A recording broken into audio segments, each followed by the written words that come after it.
ఇప్పుడు ఈశ్వరుడి గురించే స్మరణ చేయడం అలవాటు పడిపోయినటువంటి వాడికి శరీరం ఎంత బడలిపోనివ్వండి, వృద్ధాప్యం చేత అది మంచాన్ని పట్టుకుని ఉండనివ్వండి, ఆయన మనసుతో చేసేటటువంటి పుణ్యకర్మ మాత్రము ఆగదు.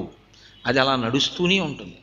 అది ఎక్కడ వరకు వెడుతుంది అంటే దాని జవం ఎటువంటిది అంటే అది ఈశ్వరుణ్ణే చేర్చగలదు, ఈశ్వరుడి దగ్గరికి తీసుకెళ్ళిపోతుంది. ఎందుకంటే తలుపు సందులో వేలుపడినప్పుడు శివశివాండం అలవాటు పడిపోయినవాడు, కష్టం వచ్చినప్పుడు శివశివాండానికి అలవాటు పడిపోయినవాడు తన ప్రాణోత్క్రమణమవుతున్నప్పుడు కూడా శివశివ అనగలడు.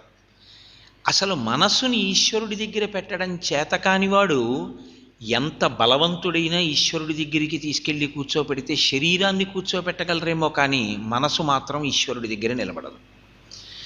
పరమేశ్వరుడు అనేది ఏమిటంటే నా యందు నీ మనసు పెట్టు అని ఆయన అంటాడు.